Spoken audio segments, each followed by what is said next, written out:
professora Rosângela mais uma vez aqui com a aula de revisão de matemática. É isso mesmo. Hoje nós iremos ter um aulão com os conteúdos de matemática para vocês se prepararem para a avaliação de vocês. Então, se vocês estão gostando, dá um like aí, dá uma curtida, se inscrevam no nosso canal, tá bom? Que a tia Rosângela vai ficar aqui com vocês. Então, agora, para darmos início à nossa revisão de matemática de hoje, nós vamos ver a nossa agenda do dia. Agenda, da revisão de matemática. Vamos lá?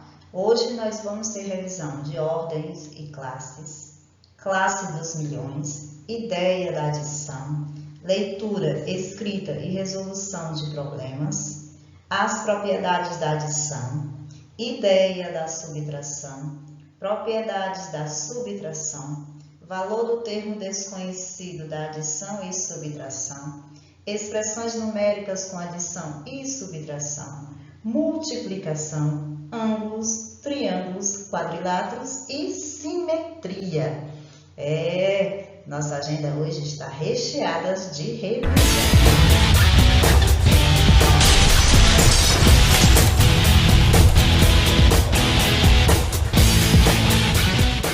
Nós vamos dar início à nossa revisão por ordem e classes, tá bom? Ordens e classes. Vocês lembram do nosso QVL? Pedi até para vocês construírem o de vocês. Muito bem. Com a ajuda do QVL, é mais fácil aprendermos ordem e classe. Nós vamos observar que cada algarismo, ele vai ter uma ordem. E a cada 3 ordens, eles formam uma classe. Vamos observar o seguinte. Vamos imaginar que eu tenha um número dos 340. Aqui, ó. 340. Vou colocar no meu QVL 0, 4, 3. Da direita para a esquerda. Então, isso quer dizer que o 340, ele tem 1, 2, 3 ordens. O 0 ocupa a primeira ordem, que é a ordem das unidades. O 4 ocupa a segunda ordem, que é a ordem das dezenas.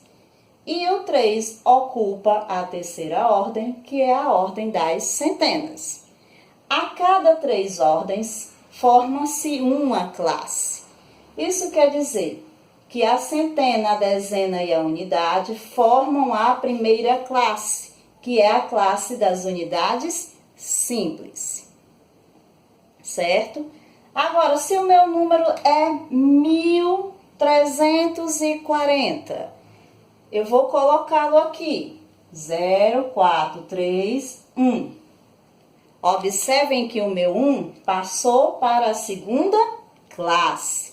Se eu fosse falar esse número, eu iria dizer o seguinte, que ele tem 1, 2, 3, 4 ordens e ele tem 1, 2 classes, porque ele saiu da primeira classe e passou para a terceira classe. Qual é a segunda classe? Desculpa, a segunda classe. Qual é a segunda classe? É a classe dos milhares, classe do 1000, 1000, 2000, 3000, 10.000, 20.000, 300.000, dependendo aonde o meu algarismo vai estar. Vamos aqui. Vamos imaginar que eu tenha, certo, o seguinte número. 345.219.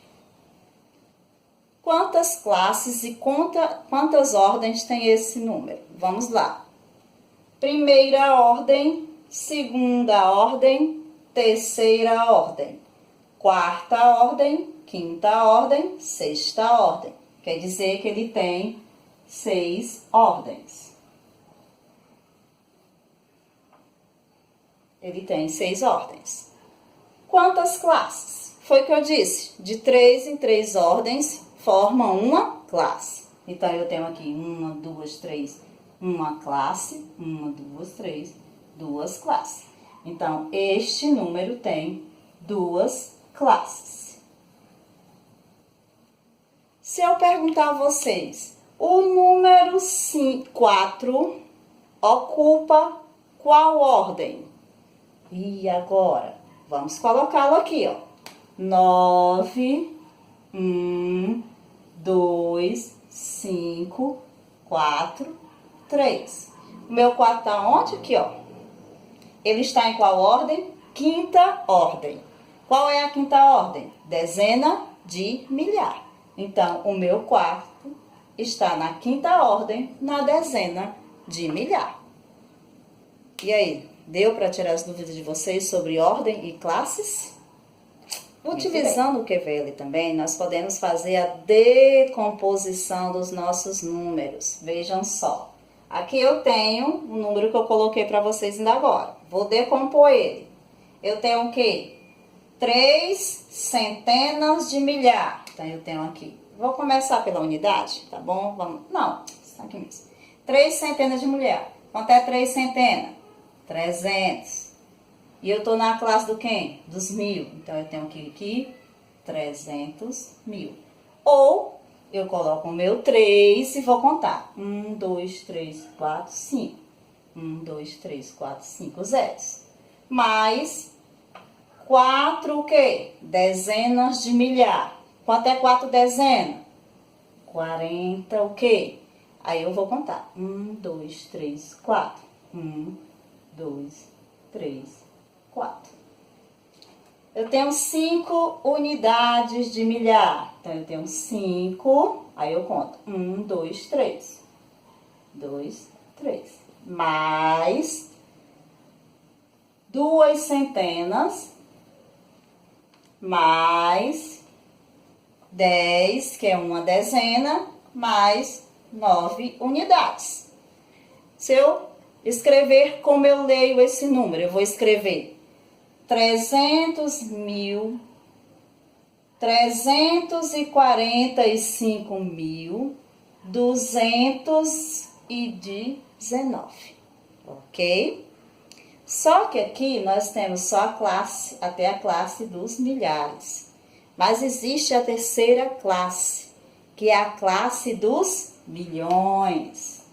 A terceira classe, que é a classe dos milhões.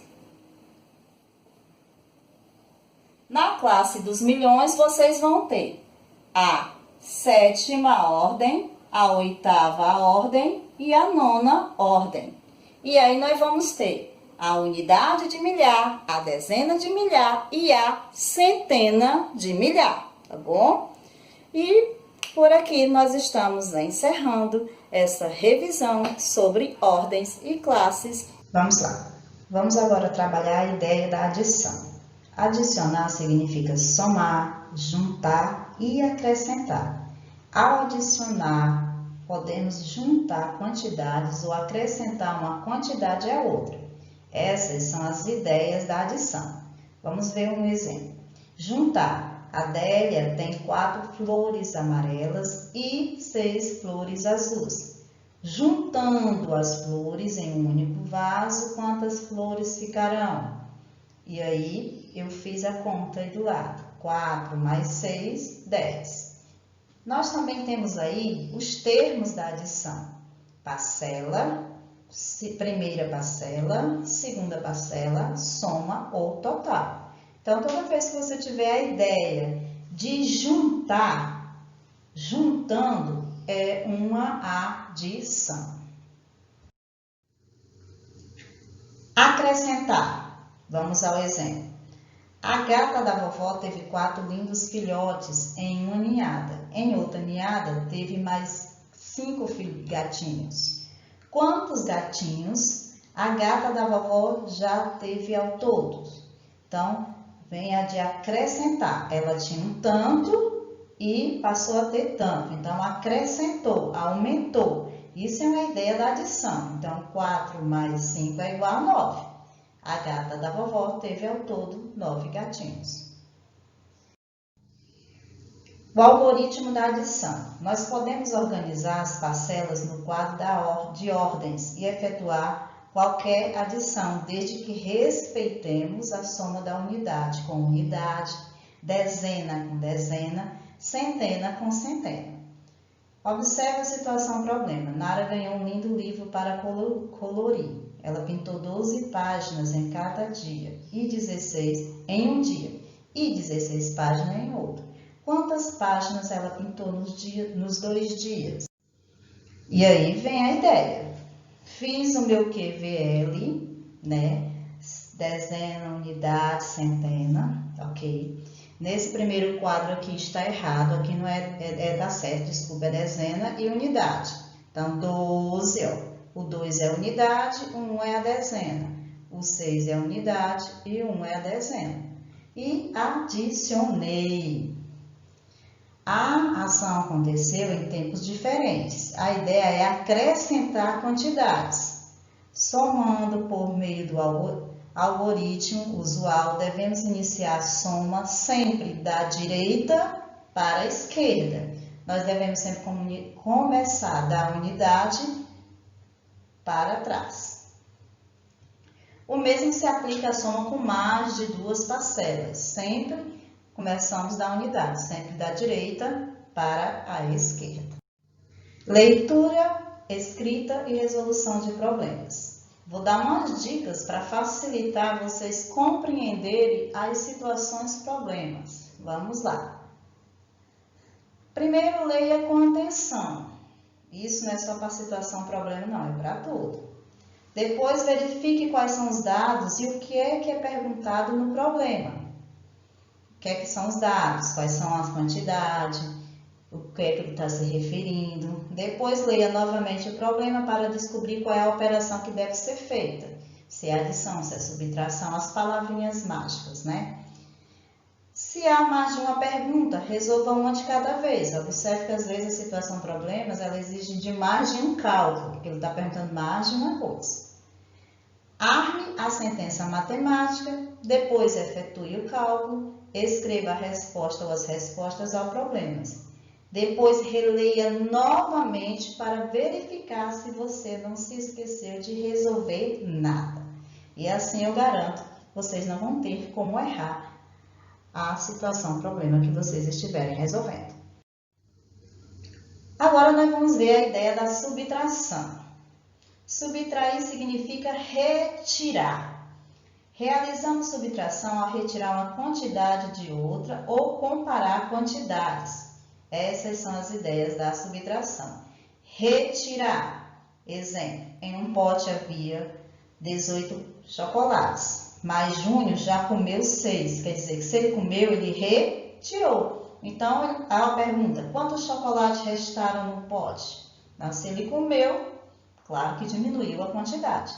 Então, perceba que no caso acima, se está tirando uma quantidade de outra existente. Eu estou tirando algo de uma quantidade que já tinha. Então, é uma subtração.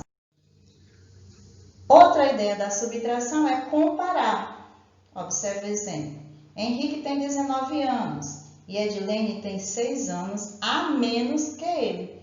Quantos anos a Edilene tem? Então, eu estou querendo comparar a idade de Henrique com a idade de Edilene. Então, é uma subtração. Podemos comparar a quantidade de várias maneiras. Observe as palavras. Quanto a mais, menos, qual a diferença, quanto falta, quem tem mais e menos.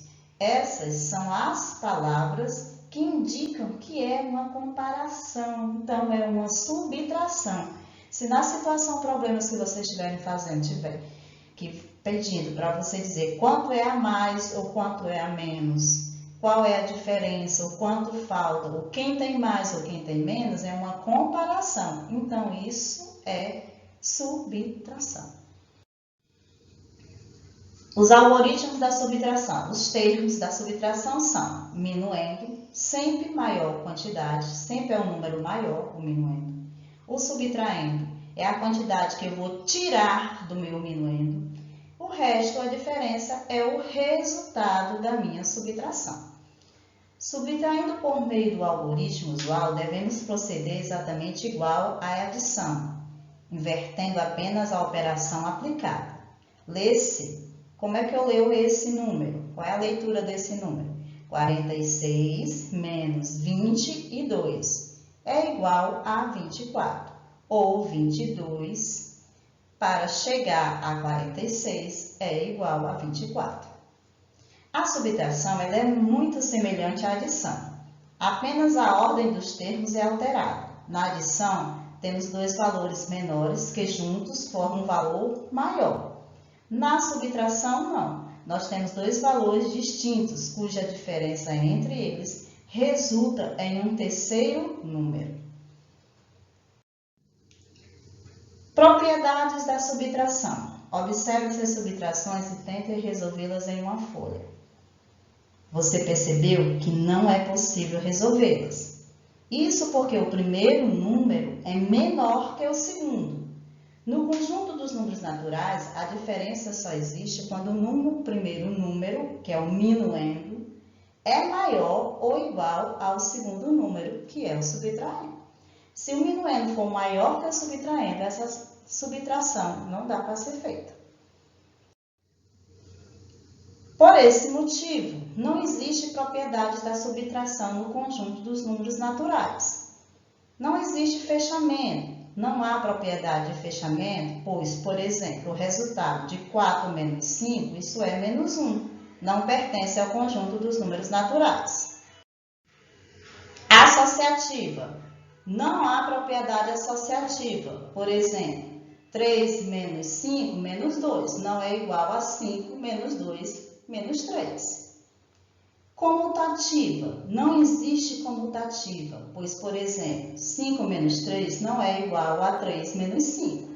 E elemento neutro. Não existe elemento neutro, pois, por exemplo, o resultado de 0 menos 3 não pertence ao conjunto dos números naturais. E aqui nós terminamos com essa revisão de propriedades da subtração. Muito bem, agora nós vamos começar com a revisão das propriedades da adição, que está na página 47. As propriedades de uma operação, certo? Ela nos permite perceber que, independente da forma como o cálculo seja feito, o resultado não será alterado. No conjunto dos números naturais, a adição ela tem as seguintes propriedades. Vamos lá. Ela tem fechamento, comutativa, elemento neutro e associativa. Fechamento. O que nos diz a propriedade de fechamento? A soma de dois números naturais sempre será um número natural. Exemplo: 4 mais 2 é igual a 6. Então, a soma de dois números ou mais, 2 ou 3 ou mais números naturais, sempre dará um número natural. Fechamento. Comutativa. A comutativa diz: somando-se qualquer parcela independente da ordem que essa soma seja realizada e da quantidade desses termos não se altera ao total, ou seja, a ordem das parcelas não irá alterar o resultado da sua adição. Vamos ao exemplo?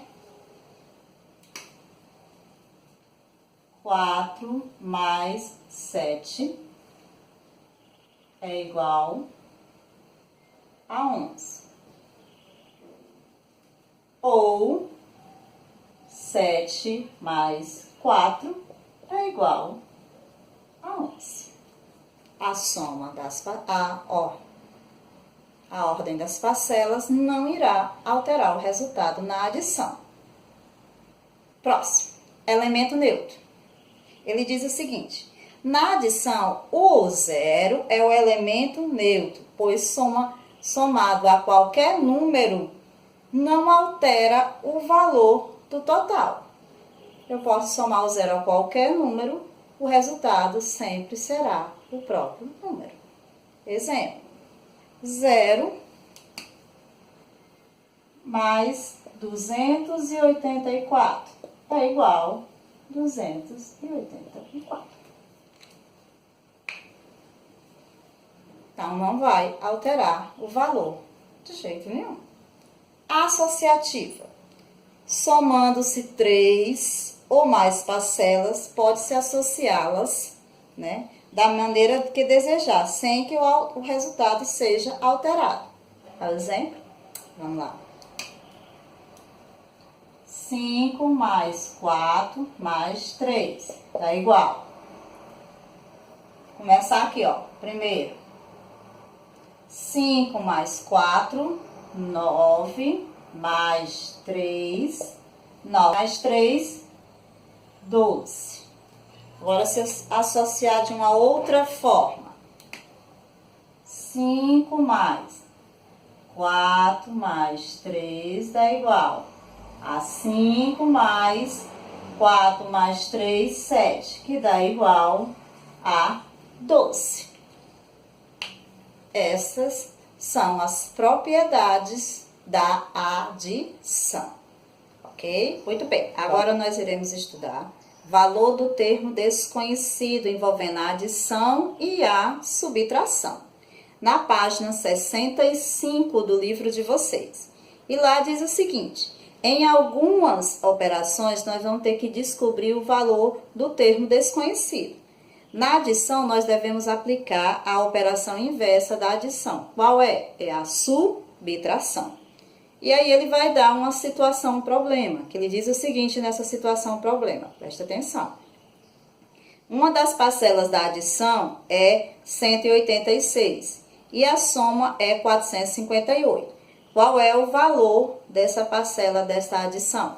Então, vamos lá. Vamos armar o nosso valor do termo desconhecido. Eu não sei o valor de uma parcela, mas eu sei o valor da outra parcela. Qual é o valor da outra parcela? 186. E a soma desses dois deu igual a 458. Agora, para me resolver, vamos lá. Repete o símbolo da parcela que eu não conheço, igual ao valor da soma das duas parcelas, que é 458. Em vez de eu adicionar, eu vou subtrair, menos 186. A minha parcela vai dar quanto? 458 menos 186. Aí vocês fazem um cálculo, arma e efetua, e faz o cálculozinho numa folha à parte e coloca só a resposta aqui, que é 272. E tia, e se for na subtração? Como é que eu vou fazer na subtração? Vamos lá. Na subtração, se for para descobrir o minuendo, lembra? Minuendo, subtraindo, resto a diferença. Nós aplicamos a operação inversa da subtração, que é a adição. Veja aqui a situação problema. Em uma subtração, o subtraendo é 186. Ele já não está me dizendo quanto é o meu minuendo. Aí eu venho aqui, ó, minuendo. Não sei o valor. Ele me dá o valor do subtraendo. Como é subtraendo, então o meu sinal é de menos. Qual é o valor do meu subtraendo? 186. E ele diz o quê? O resto é 96. Quem é o resto? É o resultado. 96. Aí ele vem. Em uma subtração, o minuendo é 886 e o resto é 96. Qual é o meu minuendo? Como é que eu faço? Operação inversa. Quadrinho é igual a 96. Em vez de eu subtrair, eu vou adicionar. Que dá igual a 282. Isto aqui quando eu quero saber o valor do minuendo. Mas, tia, e se eu quiser saber o valor do subtraendo? Aí já é outra coisa. Vamos lá? Muito bem, para mim descobrir o valor do termo desconhecido, quando esse meu termo desconhecido é o subtraendo, eu vou fazer o seguinte, vamos ver a situação problema. Em uma subtração, o minuendo, ó, ele já está dando o minuendo. Quanto é o minuendo? 894. Menos, ele não diz. Eu tenho que descobrir, ó, o meu subtraendo, que dá igual a 796, que é o meu resto. Então, olha a situação problema. Em uma subtração, o minuendo é 984, aqui. E o resto, 796. Qual é o subtraendo? Olha aqui, ó. Subtraindo aqui, ó. Qual é o subtraendo? Como é que eu resolvo? Então, vamos lá. Você vai repetir, ó. O que você quer saber é igual. Em vez, né, não vou usar a operação inversa. Eu vou subtrair, simplesmente. Pegar 894 menos 796, que vai dar igual a 98. Vejam que é diferente. Quando eu quero descobrir o minuendo, eu faço a operação inversa. Mas quando eu quero descobrir o subtraendo, aí eu utilizo a própria operação que está sendo citada. Ok? Turma, agora nós vamos ver a revisão de expressões numéricas com adição e subtração. O que são expressões numéricas? São as sequências de operações ligada ou não por sinais de associação. Observe essa expressão numérica que eu coloquei aqui na lousa para vocês.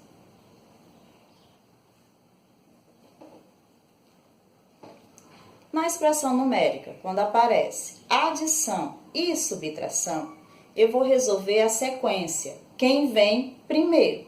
Nesse caso, qual é a operação que vem primeiro? A adição. Então, eu vou resolver primeiro, ó, 25 mais 50, que dá 75 menos 10, igual. Agora, eu resolvo a subtração. 75 menos 10, que dá igual 65. Então, sempre que tiver adição e subtração, eu resolvo quem vem primeiro e repito o resto até chegar no resultado final. Vocês viram que eu falei sobre os sinais de associação, né? São sinais que vão aparecer em uma determinada situações das expressões numéricas. São eles: o parênteses, o colchete e a chaves. Eles são sinais de associar para resolver. Quando eles estiverem presentes nas operações de expressões numéricas de vocês, vocês vão ter que resolver na seguinte sequência. Primeiro, parênteses. Depois, colchete. E por último, a chaves. Sempre nessa sequência. Primeiro parênteses, depois o colchete, depois a chave. Mas não se preocupe não, eu vou dar exemplo aqui para vocês, tá bom? Vamos para o primeiro exemplo, usando parênteses. Nessa expressão só tem parênteses. Então, eu vou resolver primeiro quem? Parênteses. Aí eu venho aqui, ó, marco o meu parênteses e vou resolver. Só que antes dele, eu tenho 35 mais. O que é que eu vou fazer com ele? Eu vou repetir. 35 mais. Agora eu resolvo. 20 menos 10, 10. Tia, por que a tia não colocou o parênteses? Porque eu não já resolvi a operação que estava dentro dele, eu já não tenho o resultado final, então eu não preciso mais usar o parênteses. Agora, eu resolvo aqui. 35 mais 10 é igual a 45. Vamos para o próximo exemplo? Nesse meu segundo exemplo, eu vou ter colchete e parênteses. Resolvo quem primeiro? O parênteses. E tudo que vem antes dele, repete. Então, eu vou marcar aqui, ó, meu parênteses. E vou repetir aqui, ó. 37 mais colchete, 5 menos, vou resolver. 6 menos 3, 3. Eliminei o parênteses, fiquei só com a resposta. Mas eu tenho que fechar o meu colchete, ó. E igual. Agora, eu tenho só o colchete. Então, eu vou resolver agora o colchete. Aqui, ó. Só que eu vou repetir de novo, ó. 37 mais 5 menos 3, 2. Eliminei o meu colchete. E agora, eu adiciono. 37 mais 2 é igual a 39. Vamos para o nosso terceiro exemplo. Nesse meu terceiro exemplo, eu tenho chave, colchete, parênteses. Vou resolver quem primeiro? Parênteses. E vou repetir até chegar nele. 74 mais chave, 10 menos colchete, 5 menos 6 menos 4, 2. Eliminei o meu parênteses. Aí eu fecho o colchete e fecho a chave. Agora eu vou resolver quem? O colchete. Aqui, ó. Colchete. Então, vou repetir quem vem antes.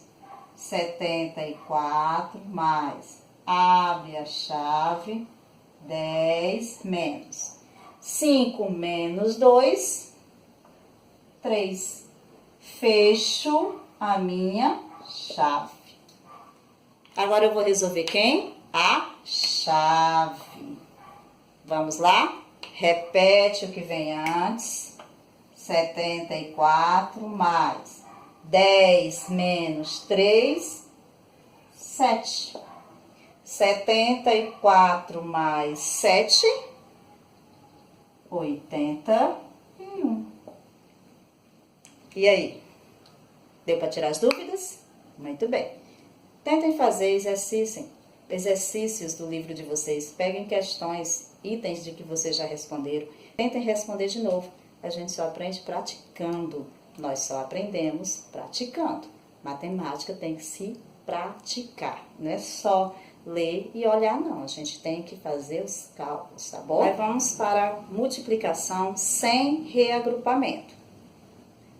No livro de vocês, na página 79, vocês têm uma situação problema. Eu vou fazer por eles, tá bom? Vamos lá. Olivia e sua família resolveram usar racionalmente a água em sua residência.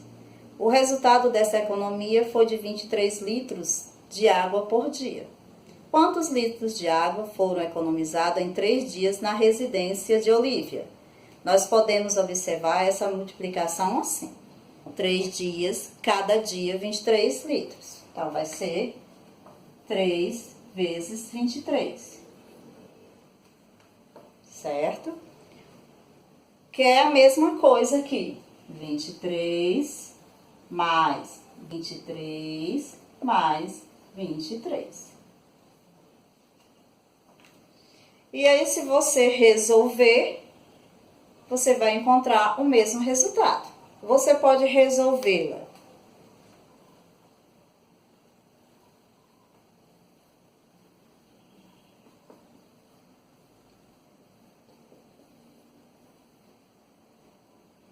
sessenta mais 369, que dá igual 69. Ou você pode 23 vezes 3, que é a tabuada do 3. Você deve construir a sua tabuada do 3. Eu vou ter a minha pronta aqui, né? Vocês vão construir a tabuada do 3. 3 vezes 3. Estou na minha tabuada, se eu não sei ainda, 9. 3 vezes 2, 6. Quanto é que dá? 69. Essa é a multiplicação sem reagrupamento. Agora nós vamos ver a multiplicação com reagrupamento, que está na página 80 de vocês, do livro de vocês. Tá assim. No armário da professora Roberta, há 5 caixas com 156 palitos em cada uma. Quantos palitos há em todas as caixas? Vamos lá? São 156 palitos e são 5 caixas. Então, 5 vezes 156. A quantidade de caixas vezes a quantidade de palitos. Posso resolvê-la, né? Armar a minha multiplicação, ou 150 mais 150 mais 150 mais 156 mais 156. 1, 2, 3, 4, 5. 5 vezes o 56. Ou 156 vezes 5. Pego a minha tabuada do 5. Tchan, tchan, tchan, tchan. Aqui, ó. E resolvo. 5 vezes 6. Eu vou aqui na tabuada, 30. Ó, coloca o 0 da unidade e sobe a dezena. 3. 5 vezes 5. 25. Com mais 3. 28. Coloca a unidade, vai a dezena. 5 vezes 1, 5. Com mais o 2, 7. Dá 780. Essa é a multiplicação com reagrupamento, né? Que vai lá, ok? Vamos para o próximo. Na página 80, nós temos também multiplicação por 10, por 100 e por 1000. Como é que eu resolvo essa multiplicação? Sem precisar de cálculo. Se você aprender a regra, você não vai precisar fazer cálculo nenhum. Vamos lá. Para multiplicar um número natural por 10, por 100, por 1000, acrescenta-se 1, quando for por 10, um 0, à direita desse número. Acrescenta 2 zeros quando for por 100 e acrescenta 3 zeros quando for por 1000, né? Sempre à direita do número. Ixi, tia, não entendi nada. Vamos lá, pra cá. Eu tenho 7 vezes 10. Repete o número e acrescenta-se um 0. 70. Eu tenho 23 vezes 10. Repete o número, 23, e acrescenta-se um 0 à direita. Eu tenho o número 10 vezes 10. Repete o número, 10, e acrescenta-se um 0. E quando for por 100? Do mesmo jeito. Tenho 7 vezes 100. Repete o 7 e acrescenta-se 2 zeros. 10 vezes 100. Repete o 10 e acrescenta-se 2 zeros. Agora, se for por 1000, mesmo jeito. 7 vezes 1000 é igual a 7, 1, 2, 3 zeros. Se fosse 10 vezes 1000, escreve o 10 e acrescenta-se 1, 2, 3 zeros à direita desse número. Qualquer número. Essa multiplicação por 10, por 100, por 1000, quando ele for multiplicado por 10, quando eles forem multiplicados por 100, quando for multiplicado por 1000, vocês não precisam fazer cálculo nenhum, a não ser cálculo mental. Dando continuidade à nossa aula, nós vamos ver agora ângulos. Eu já dei até alguns exemplos de ângulos para vocês. Então, vamos lá. Nas imagens acima, nós podemos observar a seguinte figura. Nessa figura, há o que nós chamamos de ângulo. Vocês vão ver essa figura aqui, ó, na tesoura, no ponteiro do relógio e na dobra do guardanapo. Então, essa abertura entre essas duas semirretas, esse espaço que fica entre as duas semirretas, nós chamamos de ângulos. Para medir o valor de um ângulo, nós utilizamos o transferidor. Muitos de vocês já têm essa espécie de régua em casa, né? Que vem no conjunto quando a gente compra. Isso aí é um transferidor. Um ângulo, ele é medido em grau. Classificamos o ângulo em, lembram? Utilizando o braço, que eu falei para vocês, reto, quando ele mede 90 graus. Não importa a posição que ele esteja. Se ele for um ângulo reto, se ele medir os 90 graus, ele é reto. Observem as imagens referentes ao ângulo reto. Ângulo agudo, né? Quando mede menos que 90 graus. Olha os modelos que eu botei aí para vocês. E o obtuso, ângulo que mede mais do que 90 graus e menos que 180. Ele também não pode passar os 180 graus. Existem ângulos que têm um valor maior que 90 e recebem nomes especiais. O raso, que é o ângulo que mede 180 graus. E o ângulo de uma volta, é o ângulo que dá uma volta completa e mede 360 graus. É como se eu estivesse em pé e desse um giro em torno de mim mesma, eu completo 360 graus. E o ângulo raso, ele mede apenas uma volta. Você abre seus braços bem aberto, ele é um ângulo de 180 graus.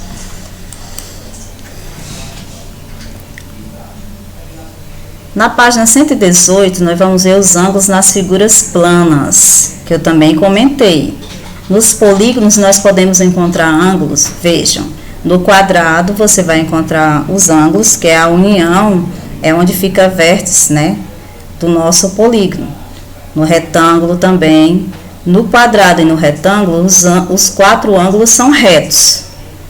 Dependendo do triângulo, ele pode ser ângulo retos, agudos ou obtusos. Vai depender do triângulo. Triângulo. O triângulo, meus amores, é uma figura geométrica plana que tem 3 lados, 3 vértices e 3 ângulos. Observem as imagens aí, ó. As vértices, ó. Tá vendo?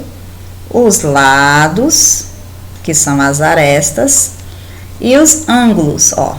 1, 2 e 3. Do mesmo jeito nesta outra figura B. Nós encontramos 3 tipos de triângulos: o equilátero, o isósceles e o escaleno. O quadrilátero, ele tem 3 lados com a mesma medida. Se você colocar uma régua, você vai encontrar a mesma medida do A ao C, a mesma medida do C ao B e a mesma medida do B ao A.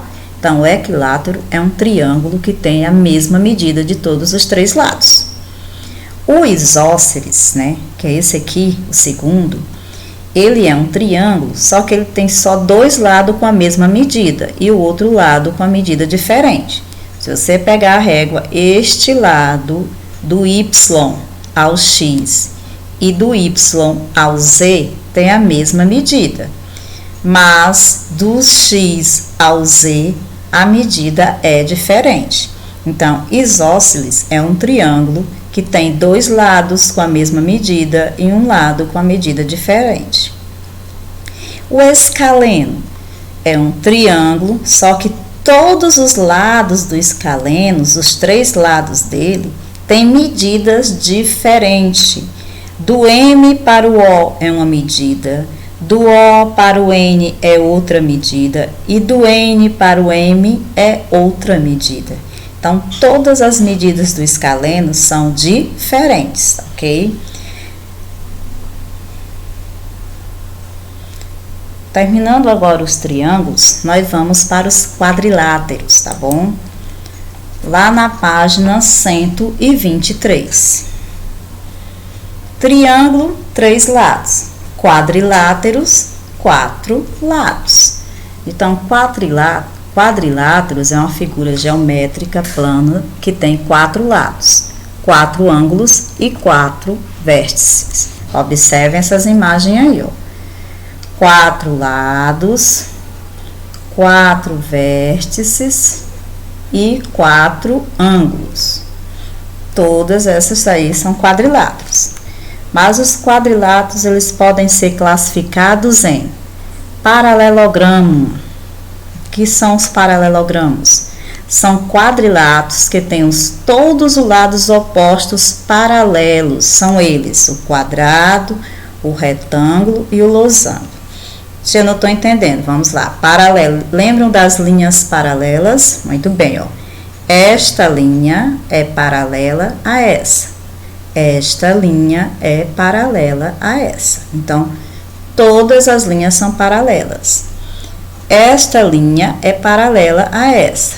E esta é paralela a essa. Do mesmo jeito do losango. Esta é paralela a esta e esta é paralela a esta.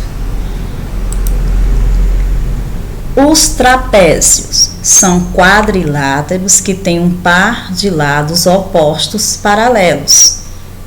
Ou seja, eles não têm, eles são opostos, mas são paralelos. Olha esse aqui com esse. Eles estão, ó, mas eles têm, ó, só um lado, um par de lado paralelo, que é esses dois. Essa linha com essa linha, elas não são paralelas, elas não estão lado a lado, elas não estão na mesma posição. Então, quais são as paralelas? Esta e esta. Então, é um par só de linhas paralelas. Do mesmo jeito aqui, esta linha não é paralela a esta, mas esta aqui é paralela a esta. Então, são trapézios. Ainda temos os quadriláteros que não recebem nomes especiais, porque não possuem lados paralelos. Este aqui, ele tem 4 lados, mas nenhum lado é paralelo a eles. Do mesmo jeito esse aqui, ó. 1, 2, 3, 4. Ele tem 4 lados, mas isso não quer dizer que ele tem algum lado paralelo. Por isso ele não tem nome especial, mas ele é um quadrilátero, porque ele possui, ó, 4 lados. Então, toda figura que possui 4 lados é um quadrilátero, sendo que uns são trapézios, né, como a gente viu aqui, e o outro são paralelogramos, ok? E agora, meus amores, é com vocês. 125, que é simetria. Tia, o que é simetria?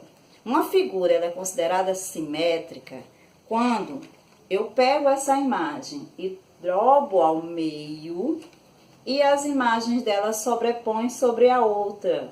Olha só, são iguais um lado ao outro. Aí eu digo que essa figura ela é simétrica. Vou dar outro exemplo. Olha só essa daqui. Vendo? Por que eu vou dizer que ela é simétrica? Porque, ó, ao drobá-la ao meio, os seus lados ficam sobrepondo-se um ao outro, então, iguais, eles são simétricos. E quando não são simétricos, eu chamo de quê?